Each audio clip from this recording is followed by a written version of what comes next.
বেশ কিছুদিন পরে একটি রেসিপি তৈরি করলাম, আলহামদুলিল্লাহ বাসা সবাই অনেক পছন্দ করেছে, একদম হাত চেটে পুটে খেয়েছে। আসসালামু আলাইকুম, আমি নুসরাত সাথী from my page and channel lazy বিজ বাই নুসরাত। স্বাগতম জানাচ্ছি আমার আরো একটি নতুন ভিডিওতে।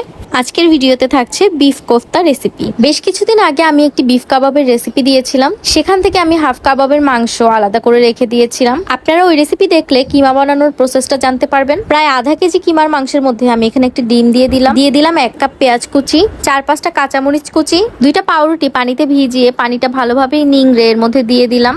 আধা কাপ পুদিনা পাতা ভালোভাবে ধুয়ে এর মধ্যে দিয়ে দিচ্ছি। চেষ্টা করবেন পুদিনা পাতাটা ইউজ করার, এতে ফ্লেভারটা অনেক বেশি ইনহ্যান্স হয়। সবগুলো মিশ্রণ একসাথে মাখানোর সময় আমার মনে হলো আরেকটা ডিম লাগবে, তো আমি আরেকটা ডিম দিয়ে দিলাম। আধা কাপ কিমায় 2টা ডিম দিলাম। এবার সবগুলো উপকরণ ভালোভাবে মেখে একটি কাবাবের শেপ দিয়ে নিব। আমি শেপগুলো গোল দিয়েছি, আপনারা চাইলে চ্যাপ্টা করেও কাবাবের মতন করে দিতে পারেন, তবে কোফতার শেপটা গোল দিলেই দেখতে সুন্দর লাগে। একে একে সবগুলো কিমা গোল শেপ করে নিলাম। এবার কোফতাগুলো ভাজার পালা। ভাজার জন্য আমি এখানে একটি ফ্রাই প্যানে পর্যাপ্ত পরিমাণে তেল দিয়ে নিয়েছি। তেলটা একটু গরম হয়ে গেলে এর মধ্যে কোফতাগুলো ছেড়ে দিচ্ছি। তেলটা একটু বেশি গরম হয়ে গেলে কোফতার উপরটা একদম পোড়া পোড়া হয়ে যাবে, তার জন্য চেষ্টা করবেন মাঝারি আঁচে কোফতাটা ভাজতে। প্রতিটি সাইড উল্টিয়ে উল্টে ভাজতে হবে, যাতে প্রতিটা সাইডে ভালো কালার আসতে পারে। এটার ভিতরটা আগেই রান্না করা, তো এটার ভিতরে কুক হওয়ার কিছু নেই, উপরটা জাস্ট কালার আসলেই উঠিয়ে নিব। আর একটি পাত্রে কোফতা ভাজা তেলের থেকে আধা কাপ তেল নিয়ে দিয়ে দিলাম। তেলটা গরম হয়ে গেলে এর মধ্যে দিয়ে দিচ্ছি 2টা মাঝারি সাইজের পেঁয়াজ কুচি, 3-4টা এলাচ আর 2 টুকরা দারচিনি।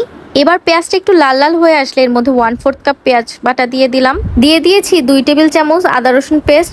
এই ভিডিওটি আমার মোবাইল থেকে এনিহাও ডিলিট হয়ে গেছে। এরপর দিয়ে দিচ্ছি আধা চা চামচেরও কম মরিচের গুঁড়া। এই রান্নাটা একটু মিষ্টি মিষ্টি হবে, এটা শুধু কালারের জন্য দিয়েছি। আপনারা চাইলে এখানে জর্দার রং অথবা কাশ্মীরি মরিচও ইউজ করতে পারেন। আধা চা চামচ ধনিয়া জিরার গুঁড়া দিয়ে দিলাম। এরপর দিয়ে দিচ্ছি আধা চা চামচ গরম মশলার গুঁড়া আর হাফ কাপ টক দই।